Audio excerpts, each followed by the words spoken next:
Hello dear students, कैसे हो। उम्मीद है तुम सभी लोग स्वस्थ होगे, अपनी पढ़ाई में मगन होगे। और हमारे यूट्यूब चैनल बैलेंस शीट पर आप सभी लोगों का स्वागत है। उम्मीद है आप इसे जरूर पसंद कर रहे होंगे। आज उसी कड़ी में अकाउंटेंसी के क्लास में अकाउंटिंग प्रिंसिपल्स, इस पर आज डिस्कशन करेंगे, इसी पर बात होगी। उम्मीद है तुम्हें लोग पसंद आएगा इसे, ये लेक्चर जरूर पसंद आएगा। हम लोग पिछले वीडियो में अकाउंटिंग कंसेप्ट पढ़ा था, आज अकाउंटिंग प्रिंसिपल्स पढ़ेंगे, जानेंगे। आइए चलिए बढ़ते हैं। अकाउंटिंग प्रिंसिपल्स क्या है? What are accounting principles? Accounting principles are the fundamental guidelines, rules, assumptions that govern how financial statements are recorded and prepared।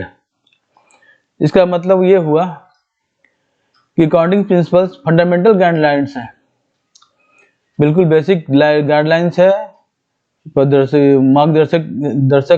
दर्शिका है। ये जो रूल्स अजम्पशंस बनाया जाता है जो कि फाइनेंशियल स्टेटमेंट को किस तरह से रिकॉर्ड किया जाए, प्रिपेयर किया जाए। तो ये इंश्योर करता है अकाउंटिंग इंफॉर्मेशन की, जो अकाउंटिंग इंफॉर्मेशन दिया जा रहा है, अकाउंटिंग रिकॉर्ड किया जा रहा है, फाइनेंशियल स्टेटमेंट रिकॉर्ड किया जा रहा है, तैयार किया जा रहा है, वो ट्रूथफुल हो, सच हो, कंसिस्टेंट हो, कंपेरेबल हो, रिलायबल हो। सिंपल टर्म्स में समझे, अकाउंटिंग प्रिंसिपल हमें यह बताता है कि फाइनेंशियल जो ट्रांजैक्शन हो रहे हैं कंपनी में, बिजनेस में, उसको किस तरह से रिकॉर्ड किया जाए, उस तरह से रिपोर्ट किया जाए। बिना प्रिंसिपल्स के हर एक बिजनेस जो है अकाउंट तैयार करते अलग अलग, वो बहुत ही कंफ्यूजिंग, मैनिपुलेशन और फ्रॉड साबित होते हैं। इसलिए प्रिंसिपल्स का होना बहुत जरूरी है, सिद्धांत का होना जरूरी है, अपनी जिंदगी में भी सिद्धांत होना जरूरी है। हर एक पढ़ाई में, हर एक सब्जेक्ट में का अपना एक सिद्धांत, एक प्रोटोकॉल है। उसी तरह से अकाउंटिंग में भी प्रिंसिपल्स है, इसके बिना अकाउंट्स जो तैयार किए जाते हैं वो फ्रॉड साबित होते हैं। जैसे सत्यम में हुआ था, कंफ्यूजिंग है, मैनिपुलेशन है, विंडो ड्रेसिंग होते हैं, ये सब चलते रहते हैं। इसलिए प्रिंसिपल बनाया गया है ताकि इन सभी चीजों को रोका जा सके। क्यों अकाउंटिंग प्रिंसिपल्स एग्जिस्ट करता है? अकाउंटिंग प्रिंसिपल इसलिए एग्जिस्ट करता है ताकि उसको स्टैंडर्डाइजेशन किया जा सके, मैनिपुलेशन को रोका जा सके, और ईयर वाइज हर एक फर्म का, कोई फर्म का ईयर वाइज कंपेयर किया जा सके उसको फाइनेंशियल स्टेटमेंट्स को, ताकि कोई भी डिसीजन लिया जा सके इन्वेस्ट करने के लिए या बिजनेस को और आगे बढ़ाने के लिए। एक ट्रू और फेयर व्यू प्रोवाइड करता है, और इन्वेस्टर्स और पब्लिक इंटरेस्ट को प्रोटेक्ट करता है, बचाता है। हर एक, जैसे कोई भी स्पोर्ट्स खेल होता है, रूल होता है, उसी तरह अकाउंटिंग को भी एक प्रिंसिपल की जरूरत है जो फेयरली प्ले कर सके, जिसे सभी लोग, हर एक लोग फेयरली प्ले कर सके, खेल सके अकाउंटिंग के साथ। मेन अकाउंटिंग प्रिंसिपल्स क्या है, इसको हम लोग एग्जांपल्स और केस स्टडीज से जानेंगे। तो मोस्ट इंपोर्टेंट अकाउंटिंग प्रिंसिपल्स क्या है, इसे डिटेल यहाँ देखते हैं। पहला, बिजनेस इंटिटी प्रिंसिपल्स। हम लोग, आप कंफ्यूज कर रहे होंगे कि तो हमने ये प्रिंसिपल जो है ये सब कंसेप्ट में भी पढ़े थे, अकाउंटिंग कंसेप्ट में भी यहाँ पढ़े होंगे। और अंत में हम लोग तीनों का कंपेयर करेंगे, बिजनेस कंसेप्ट ये, और अकाउंटिंग कंसेप्ट, अकाउंटिंग प्रिंसिपल और अकाउंटिंग कन्वेंशन, ये तीनों को हम लोग कंपेयर करेंगे, ये लोगों में क्या अंतर है तीनों में। तो आज बस हम लोग जान लेते हैं कि अकाउंटिंग प्रिंसिपल्स क्या है। ये है एक बिजनेस एंटिटी प्रिंसिपल्स है। ये बिजनेस ओनर दो सेपरेट एंटिटीज हैं, अलग अलग चीजें हैं। जैसे मान लो एग्जांपल के लिए, ओनर जो है कंपनी शुरू कर रहा है, बिजनेस शुरू कर रहा है, वो 5 लाख कैपिटल लेके आता है। ये लायबिलिटी के रूप में रिकॉर्ड होगा, business of liability towards owner, owner के जो बिजनेस उसके उसमें लायबिलिटी के रूप में रिकॉर्ड होगा। कोई शॉप ओनर जैसे पे करता है अपना इलेक्ट्रिसिटी बिल, अपना शॉप के मनी को यूज करके इसको ड्राइंग रूप में, अपना ड्राइंग जो है, ड्राइंग सब के रूप में इसको रिकॉर्ड किया जाएगा। ये क्या होता है, बिजनेस एंटिटी पर्सनल और बिजनेस एक्सपेंस को मिलने से रोकता है। दोनों दो चीजें हैं, इसलिए इसे रोकता है कि दोनों एक चीज से मिल न जाए, ताकि परेशानी न हो अकाउंटिंग करने में, रिकॉर्ड करने में। दूसरा है गोइंग कंसर्न प्रिंसिपल्स। ये है बिजनेस में एज्यूम किया जाता है कि कोई कंपनी है बिजनेस चला रही हो, कंटिन्यू चलेगी हमेशा के लिए, फ्यूचर में अनिश्चित काल तक चलेगी, ऑपरेट होती रहेगी। फॉर एग्जाम्पल 10 लाख कोई मशीन इमीडिएटली एक्सपेंस नहीं किया जाता है, एक्सपेंस नहीं होता है, इमीडिएटली डिप्रिशिएट करता है। मान लो 10 साल के लिए डिप्रिसिएशन लगता है, तो 10 साल तक बिजनेस चलती रहेगी, ये मशीन 10 साल तक काम करती रहेगी। Kingfisher airlines face financial trouble, क्योंकि किंगफिशर एयरलाइंस क्यों फिनेंशियल ट्रबल में पड़ गया? क्योंकि ऑडिटर ने क्वेश्चन कर दिया, सवाल कर दिए, अगर ये स्टिल गोइंग कंसर्न है तो रेड फ्लैग क्यों इन्वेस्टर्स के लिए, क्यों कहा जा रहा है इन्वेस्टर्स के लिए कि ये खतरे घंटी, इसमें इन्वेस्ट न करें? ये ऑडिटर ने सवाल खड़े किए। तीसरा प्रिंसिपल है कॉस्ट प्रिंसिपल, हिस्टोरिकल कॉस्ट। कोई भी एसेट्स कंपनी लाती है अपने बिजनेस के लिए, यूज के लिए, तो उसके ओरिजिनल जो कॉस्ट एसेट उस पर रिकॉर्ड किए जाते हैं, न कि करंट मार्केट वैल्यू पे। एग्जाम्पल के लिए लैंड परचेज किया 20 लाख में, ये हमेशा 20 लाख ही रिकॉर्ड किया जाएगा। अगर इसका लैंड का मार्केट वैल्यू 50 लाख क्यों ना हो जाए, तब ये 20 लाख ही 20 लाख ही रहेगा।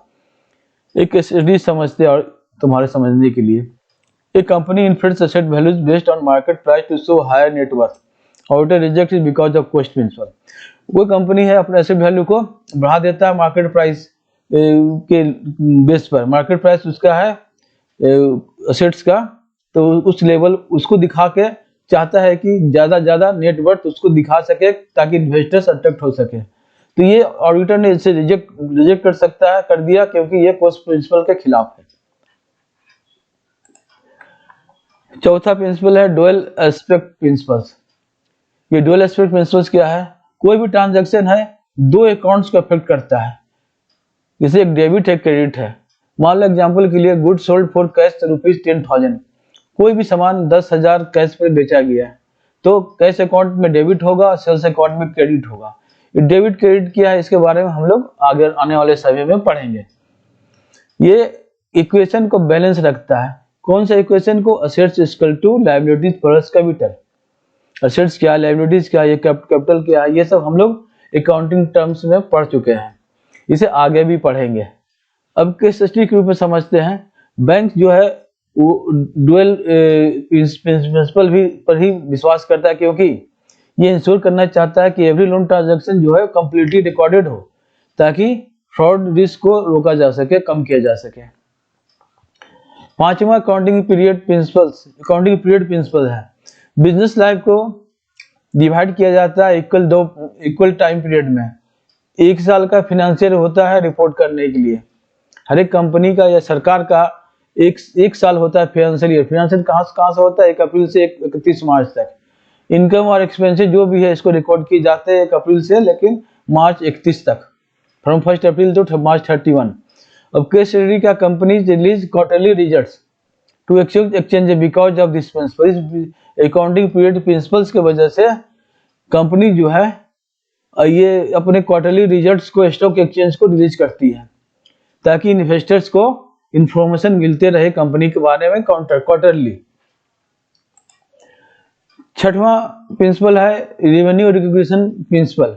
रेवेन्यू रिकॉर्ड किया जाता है जब वो अर्न होते हैं, जब कमा लिए जाते हैं उसे, न कि कैश जब रिसीव होता उस वक्त। For example credit sale of 1 lakh to a customer today recorded as sales now even if money comes later. कोई क्रेडिट उधार पे कोई सेल हो रहा है 1 लाख का, कस्टमर को दिया जा रहा है, बेचा जा रहा है क्रेडिट उधारी पे आज, तो इसको रिकॉर्ड किया जाएगा सेल्स नाउ, अभी सेल्स नाउ में। लेकिन जबकि मनी जो आएगा उसका कैश आएगा, चाहे जैसे भी जिस तरह से आए, जो माध्यम से आए, वो उसको बाद में रिकॉर्ड किया जाएगा।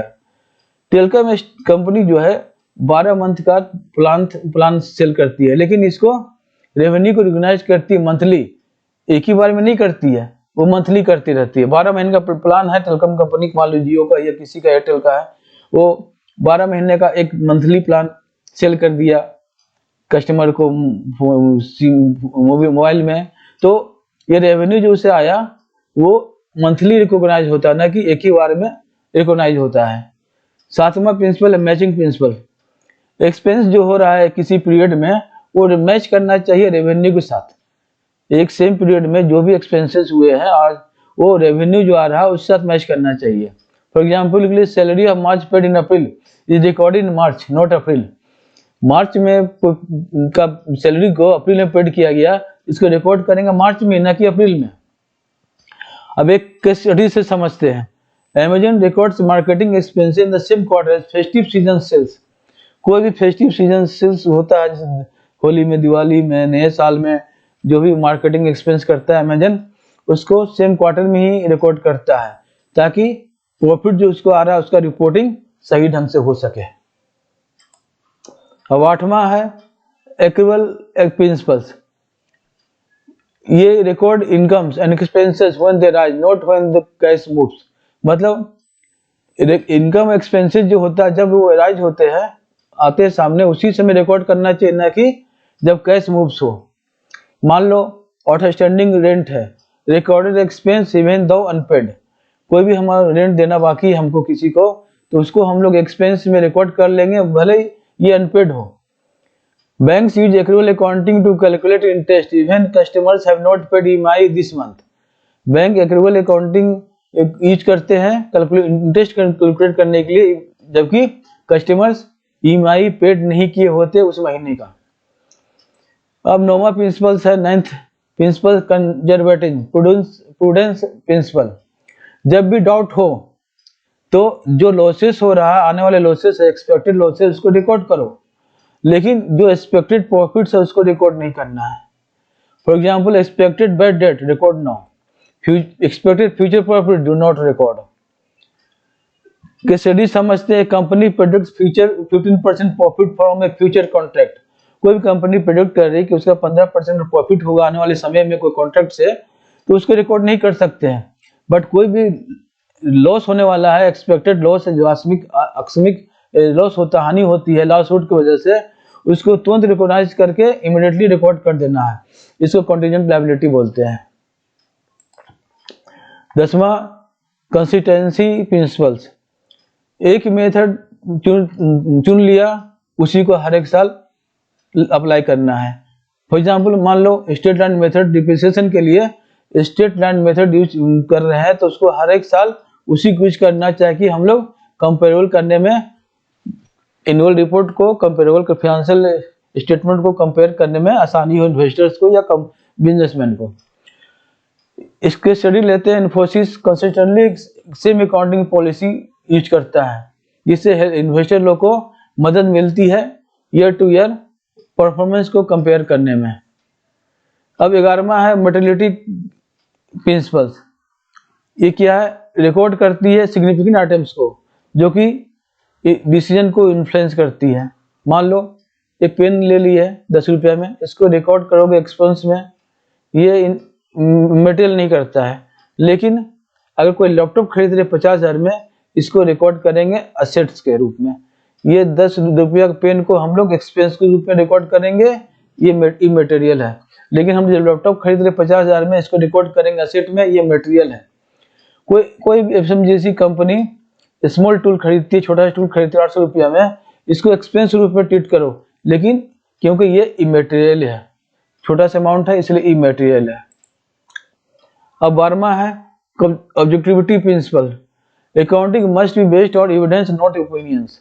अकाउंटिंग को एविडेंस, सबूत पर आधारित होना चाहिए, न कि ओपिनियंस पे। For example purchases supported by invoice. जो भी परचेज कर रहे हैं एक इनवॉइस होना चाहिए उसके सपोर्ट में। Cash received backed by receipt. कोई भी कैश रिसीव कर रहे हैं उसको एक रिसिप्ट से बैक किया जाता है। Case study auditors verify invoices, bank statements, confirmation ensure objectivity. कोई भी ऑडिटर्स है इनवॉइस चेक करता है, बैंक स्टेटमेंट चेक करता है, कंफर्मेशन चेक करता है, ताकि ऑब्जेक्टिविटी बनी रहे। एविडेंस, वो एविडेंस है वो इनवॉइसेस, बैंक स्टेटमेंट्स, न कि ओपिनियन है। अब सभी एक केस स्टडी लेते हैं, सभी प्रिंसिपल को एक साथ हम लोग समझते हैं।